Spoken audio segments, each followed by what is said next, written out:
Choice can be a tricky thing. If you spend too long on it, you can end up tying yourself up in knots and second guessing yourself and end up in all of a tiz. If you spend too little time on it, you might end up with something that you like, but a little bit more research, you'd end up with something, that actually works for you. I've made that mistake before with trainers. Look great on the internet, bought them when they got home, truly awful things.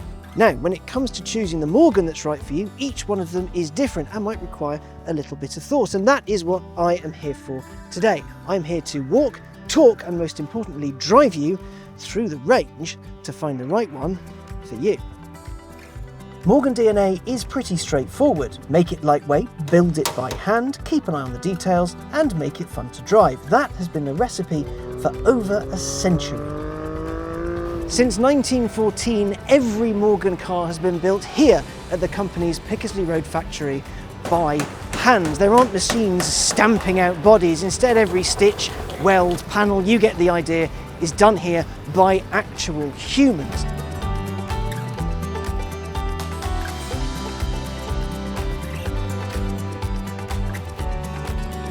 Yes, ash wood is used in the frame of some of Morgan's cars. It's a Morgan staple, but the cars aren't made of wood.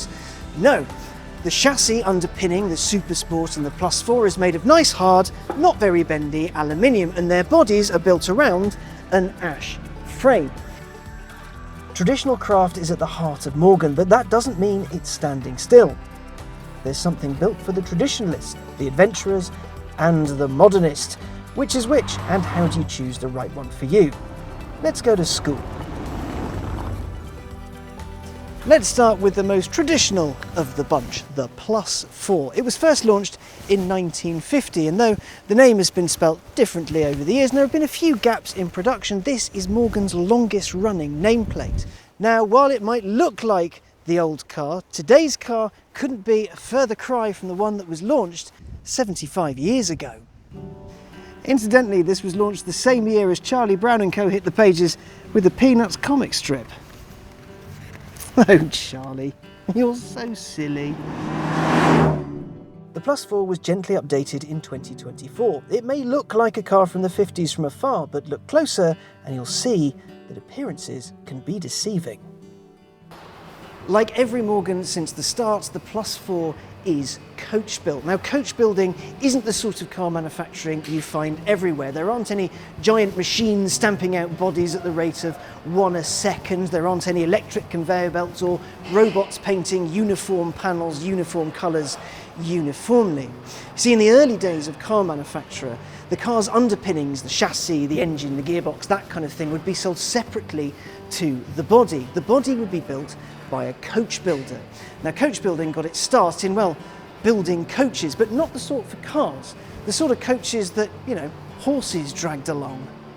How does all that relate to Morgan then? Well, you need a few separate bits, an aluminium chassis and some oily bits to go in it, a wooden frame and some aluminium. Now, this chassis, rendered here in polystyrene aluminium, is bonded or glued together rather than bolted or welded. Now, that not only is super strong, but also keeps the weight down. The real one of these weighs just 102 kilos. Then you have this, your ash wood frame. It's made just over there by hand. And so begins the coach building portion of, well, the build. The two are gently and expertly married together a little bit like this, which means the chassis can hold things like the engine, the electrics, the oily, complicated bits, and around this ash frame, your aluminium comes in, and the body is hand-formed and hammered and lovingly crafted into the Morgans you know and love today. That is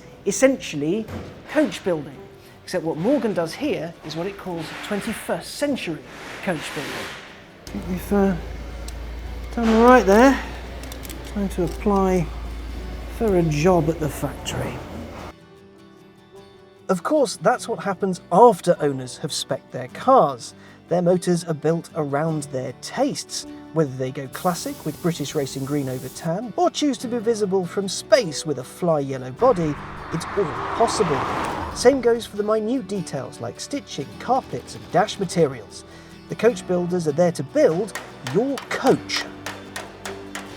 Humans are behind every element of every car that leaves Pickersleigh Road, which means they each have their own slight variations. So in the unlikely event that two cars have the same spec, they will have subtle differences between them. They're perfectly imperfect in a way that automation would never allow.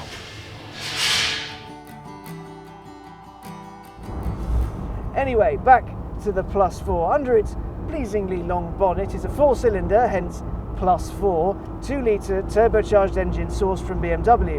And that can be hooked up to either a 6-speed manual or an 8-speed auto.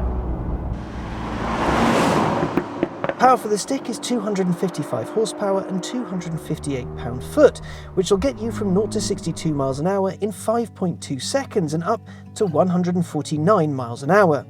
Weighing in at 1,013 kilos, there's not much car for the motor to push along. The auto gets the same power but a tiny bit more torque, 295 pound-feet. That shrinks its 0 to 62 mile an hour time to 4.9 seconds, while the 149 mile an hour top speed stays the same. It's also a touch lighter than the manual at 1,009 kilos.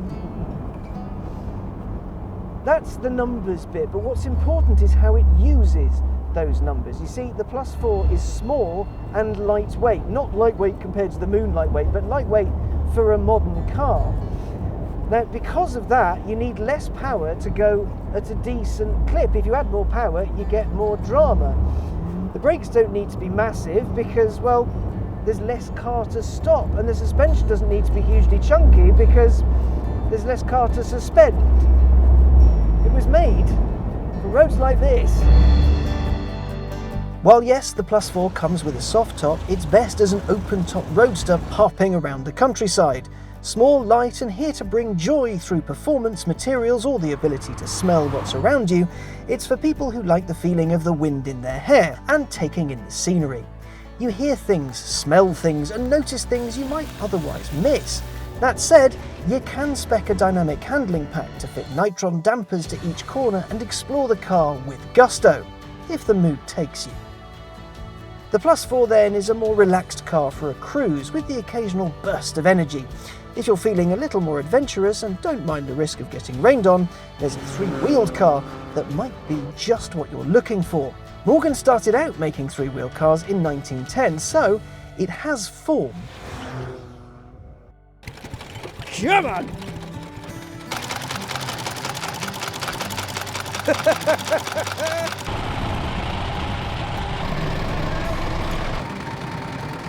HFS's original runabout looked a lot like this. Motorcycle engine at the front, hand controls like tiller steer in the middle. You sit on or in it about here and drive at the back. This one will do allegedly 50 miles an hour, but not today, eh? They caught on, he sold a few of them and he thought there might well be a business in this. So in 1910 he formed the Morgan Motor Company and displayed his runabout at the Olympia Motor Show of the same year. And as the cliche goes, the rest is history.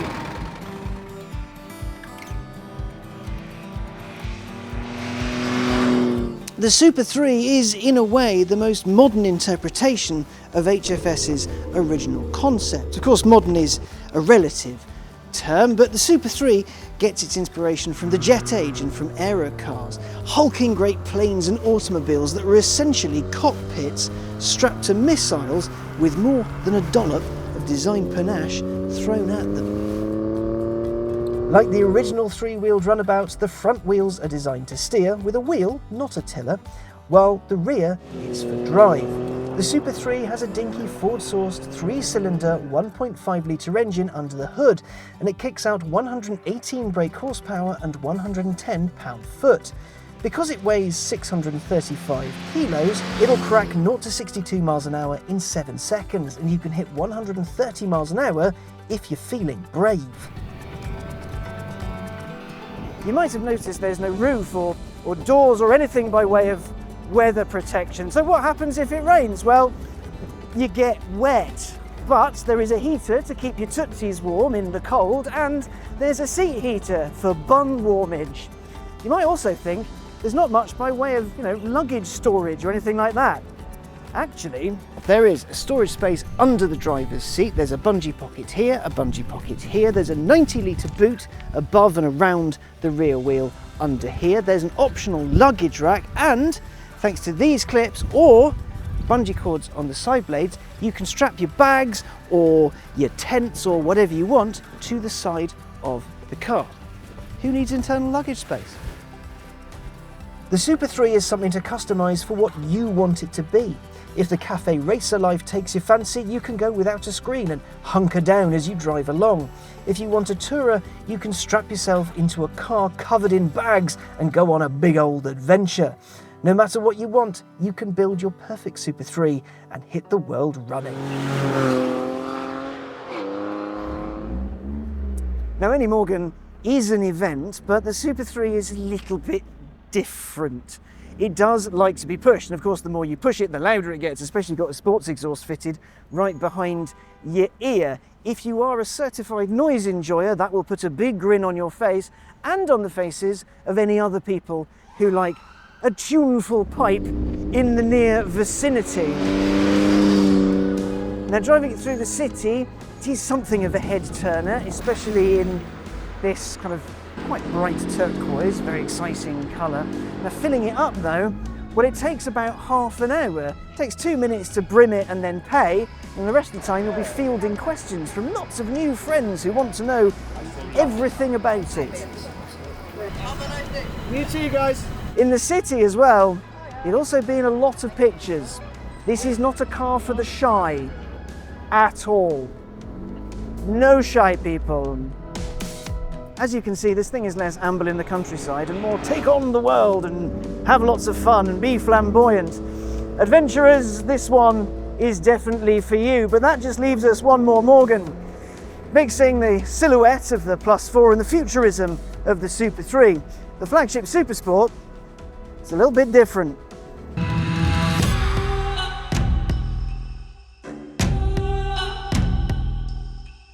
Under the skin, you'll find the CX-V platform, an updated version of the CX platform that underpins the Plus 4.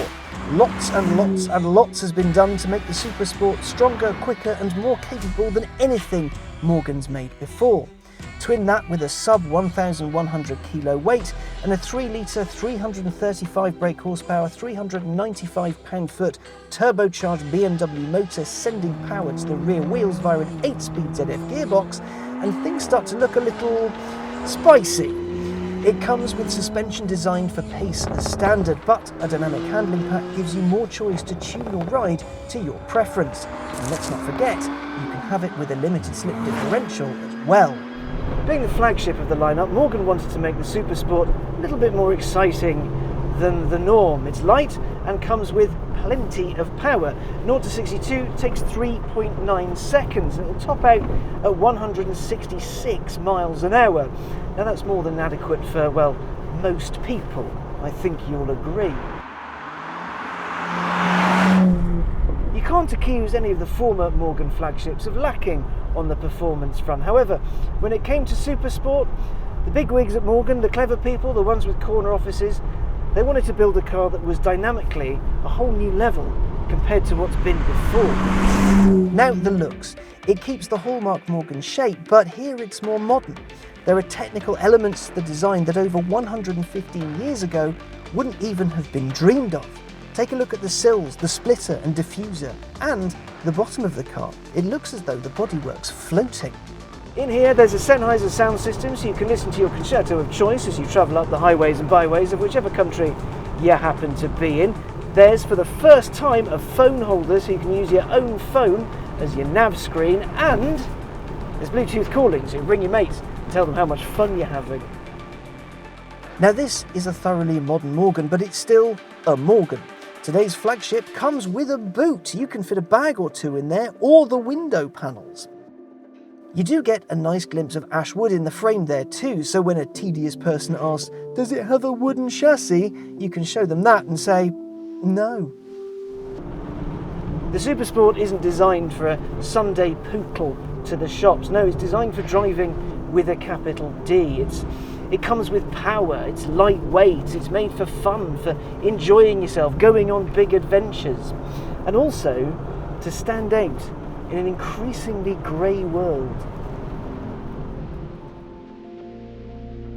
There you have it, 3 different cars with 3 very different purposes. The traditional British sports car, the adventurer, and finally, the modern flagship. Choice can be tough, but hopefully this has helped you decide which Morgan is right for you.